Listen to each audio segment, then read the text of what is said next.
Hey guys, I thought you might want to take a look at the fishes in my aquaponics system. They look nice and delicious. Oh yeah. So we're hoping we'll be able to get a lot of fish soon. I figure we got about another 3 to 6 months before they're ready to eat. But they look nice and yummy. And they always seem to be so happy to see me. But you can tell we have a little tinge of orangeness to the water. But you can look, it's very clear. Nothing much in it. Just a bunch of fish. And for those who didn't know, it is tilapia. And then I've got 2 placos in here somewhere. I don't see them right now, but I know they're in there. And so they're all doing good and having fun. And that's good to see.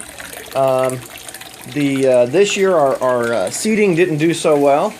I'm looking at the tomatoes. They're actually coming back up, but I did not change out the plants at all. I just left the same plants, and it looks like they're trying to come back and maybe get some more fruit. I don't know. I'm just gonna let it go and see what happens. This has kind of been an experiment for a reason, and I want to see what occurs if you just leave it naturally.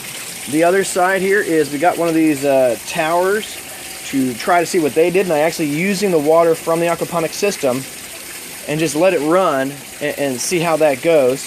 And there's a small pump in here. Let me see if I can pull that up for you to see.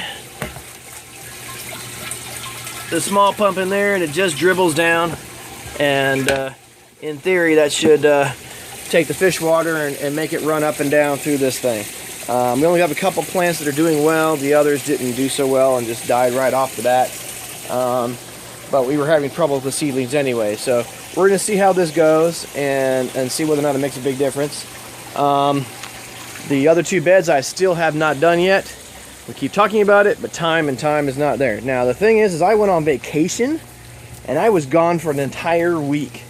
And I went to North Carolina, and while I was in North Carolina, we did absolutely nothing to the garden.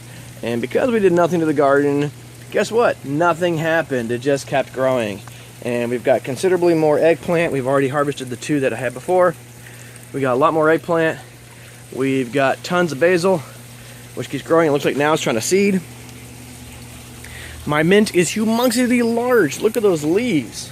So those leaves or the mint is really, really large. And people are like, no, that can't be mint. Yes, it is mint.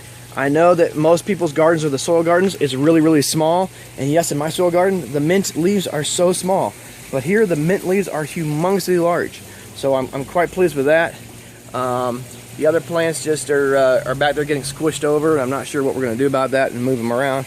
The kale is dying. Not sure why, but it is dying. But if I don't pay attention to it for a week, I guess that's what it deserved. The other kale is actually doing okay. We got lots of the other kale just spreading around, and here you can see we've got more buds of the green bell peppers. So life is good. The system is still working, even though I've left it alone for a week. Actually, I left it alone for more than that, but we'll go ahead and I'll call it a week. And over here you'll see the remnant pieces of debris. And that's stuff that went through my swirl filters. My swirl filter's not doing a good job. So I'm getting solids. But the solids I'm getting are the leftovers from the grass that I've been feeding the fish. And the fish are eating the grass. They're enjoying the grass, they're eating it.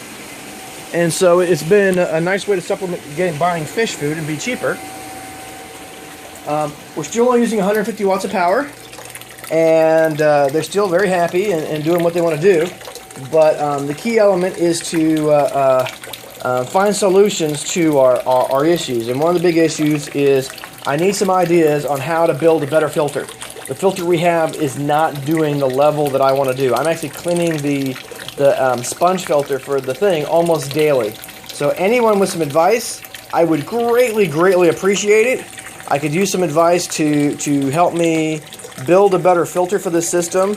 Especially when we grow it, it's going to need more water, more stuff, and so the filter just isn't doing the right job. So any suggestions, I would greatly appreciate it. You can throw links in the comments or so forth. Whatever, it would help me a lot. Thank you much, and happy gardening!